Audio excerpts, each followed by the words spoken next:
এর যথাযথ কিউরিং অবশ্যই করা উচিত।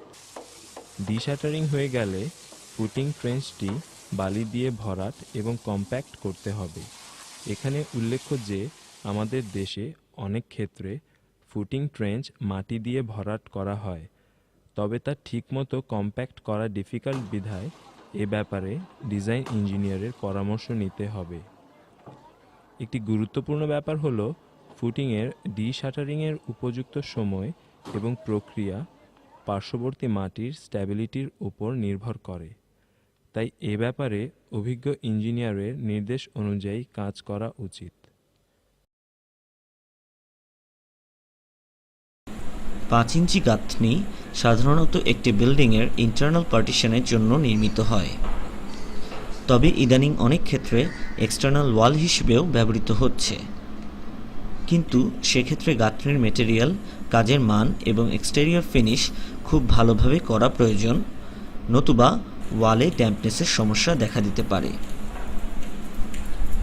100 স্কোয়ার ফিট 5 ইঞ্চি গাঁথনির জন্য প্রয়োজনীয় উপাদানগুলো হলো ভালো কোয়ালিটির সঠিক সাইজ এবং শেপের ওয়েল বার্নড ফার্স্ট ক্লাস ইট 480 থেকে 500 পিস, ভালো কোয়ালিটির সিমেন্ট 2 ব্যাগ, পরিষ্কার ময়লামুক্ত 1.2 FM এর বালি 10 CFT এবং পরিষ্কার পানি 50 লিটার। এছাড়াও প্রয়োজনীয় ইকুইপমেন্টগুলো হলো ট্রাওয়েল বা কন্নি, শল বা প্লাম্বব, সুতা, হাতুড়ি, মেজারিং টেপ এবং স্ক্যাফোল্ডিংয়ের জন্য প্রয়োজনীয় বাঁশ, দড়ি এবং মাচা। 5 ইঞ্চি গাঁথনির জন্য 1:4 অনুপাতে সিমেন্ট ও বালি মিশিয়ে মর্টার প্রস্তুত করা হয়, যার মিক্সিং প্রণালী বিস্তারিতভাবে ব্রিকওয়ার্কের মর্টার মিক্সিং আইটেমে দেখানো হয়েছে। গাঁথনি শুরু করার পূর্বে প্রথমেই ডিজাইন অনুযায়ী লেআউট দিয়ে নিতে হবে। লেআউট করার জন্য প্রথমে আর্কিটেকচারাল ড্রয়িং দেখে লেআউটের জায়গাগুলোকে ভালোমতো চিপিং করে পরিষ্কার করে নিতে হবে। তারপর সারফেসটিকে ভালোমতো পানি দিয়ে ভিজিয়ে নিতে হবে, তবে খেয়াল রাখতে হবে যে গাঁথনি করার সময় যেন সে স্থানে পানি জমে না থাকে। অতঃপর ড্রয়িং দেখে মাপ নিয়ে যে স্থানে লেআউট করা হবে সেখানে সুতা টাঙিয়ে অত্যন্ত সাবধানতার সাথে এক লেয়ার ইট স্থাপনের মাধ্যমে লেআউট দেওয়া হয়। খেয়াল রাখতে হবে যে ইটগুলোর মাঝে যেন 2 থেকে 3 সুতা বেশি গ্যাপ না থাকে এবং ইটগুলোর অ্যালাইনমেন্ট যেন সঠিক থাকে।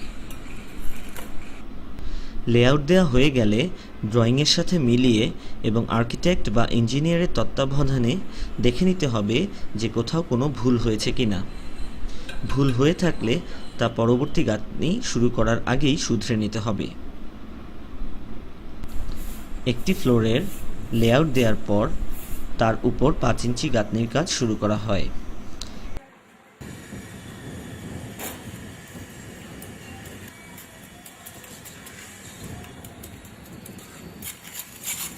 যে দেয়ালের গাঁথনির কাজ করা হবে সে দেয়ালের দু প্রান্তে সুতা টাঙিয়ে অ্যালাইনমেন্ট সঠিক রাখা হয় এবং শল ধরে দেয়ালটির ভার্টিক্যালিটি মেনটেন করা হয়।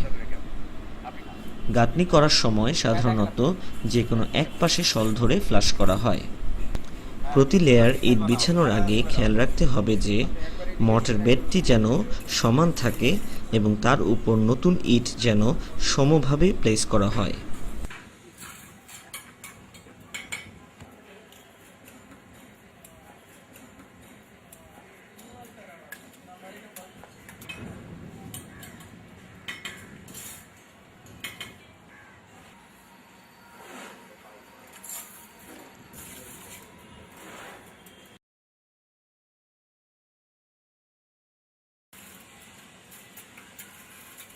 একটি 5 ইঞ্চি দেয়াল একদিনে সর্বোচ্চ 3 থেকে 3.5 ফিট পর্যন্ত গাঁথনি করা যেতে পারে। পরবর্তী লেয়ারের গাঁথনির কাজ পরের দিন শুরু করা যেতে পারে, তবে তার আগে পূর্ববর্তী দিনের গাঁথনি কিউরিং করে নেওয়া প্রয়োজন। এভাবে 10 ফিট উচ্চতার একটি দেয়াল 3 দিনে সম্পন্ন করা যায়।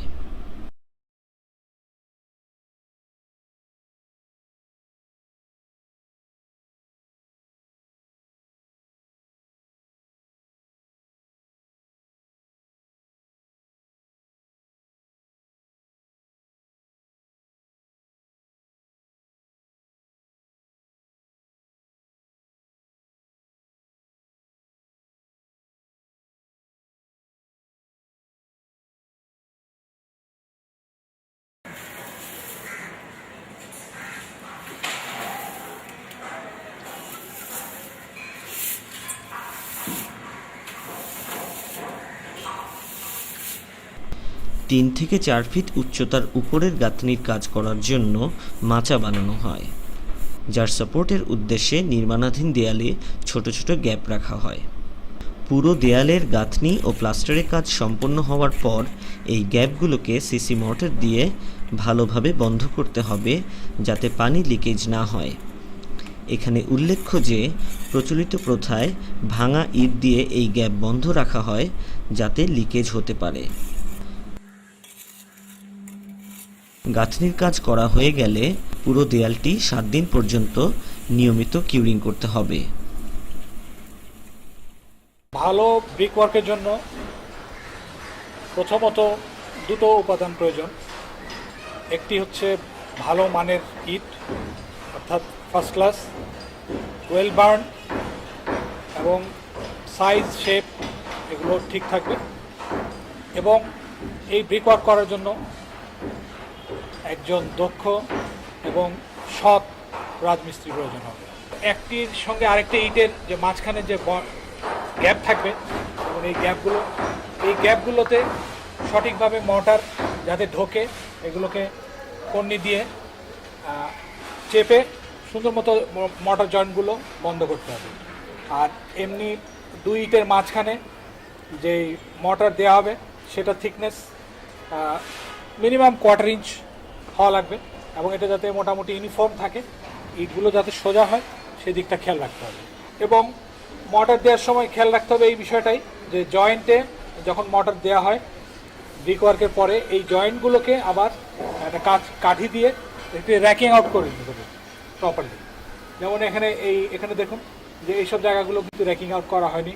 এই র্যাকিং আউট না করাতে পরবর্তীতে এখানে যখন প্লাস্টার করা হবে প্লাস্টার এখানে সঠিকভাবে এর বন্ডেজ এই ব্রিকওয়ার্কের সাথে হবে না।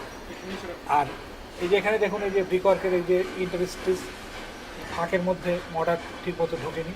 আরও একটা জিনিস প্রায় যে লক্ষ্য করা যায় সাইটে, সেটা হচ্ছে যে মর্টারটাকে সকালে মিক্স করা হয় এবং সারাদিন ধরে ওই মর্টারকে ব্যবহার করা হয়। এটা অত্যন্ত গুরুত্বপূর্ণ বিষয়, খেয়াল রাখতে হবে যে মর্টার মিক্স করার আধা ঘন্টা থেকে সর্বোচ্চ 45 মিনিটের মধ্যে তৈরি করা মর্টারটাকে ব্রিকওয়ার্কে ব্যবহার করে ফেলতে হবে। এবং ওয়াটার সিমেন্ট রেশিও এই বিষয়টাও গুরুত্বপূর্ণ যে মর্টারের ওয়াটার সিমেন্ট রেশিওটাকেও সঠিকভাবে মেনটেন করতে হবে। প্রায় লক্ষ্য করা যায় যারা রাজমিস্ত্রি কাজ করে প্রায় 15 পানি দিয়ে ওই মর্টারটাকে আরও নরম করতে থাকে, সেটা আমাদের কিন্তু পরবর্তীতে দুর্বল ব্রিকওয়ার্কে পরিণত হয়। আরেকটি বিষয় খেয়াল রাখতে হবে, ব্রিকওয়ার্কের সময় মাচা তৈরি করার জন্য রাজমিস্ত্রিরা এই ধরনের ব্রিকওয়ার্কের মাঝে হোল রেখে থাকে। এই হোল পরবর্তীতে ভাঙা ইটের টুকরো দিয়ে বন্ধ করা হয়, যেটা সঠিক নয়। এই হোলগুলো, এই ধরনের মাচার হোলগুলো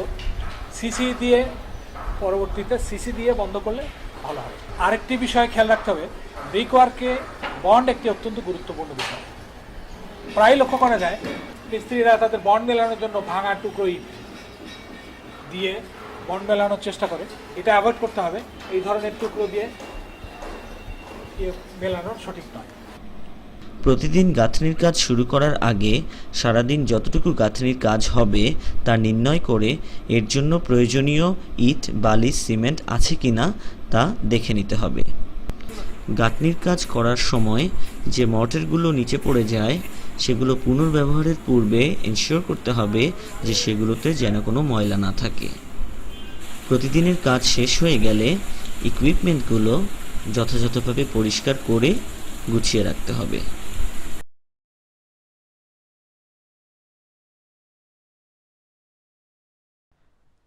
এখন আমরা দেখব কলামের কংক্রিট কিভাবে কাস্টিং বা ঢালাই করা হয়। কংক্রিট কাস্টিং প্রধানত কয়েকটি পৃথক কাজের সম্মিলিত একটি প্রক্রিয়া। এগুলো হলো কংক্রিট মিক্সিং, ট্রান্সপোর্ট, প্লেসমেন্ট এবং কম্প্যাকশন। এই সবগুলো কাজ এমনভাবে সমন্বয় করা উচিত যেন ধারাবাহিকভাবে উন্নতমানের ঢালাই প্রক্রিয়া চালানো যায়।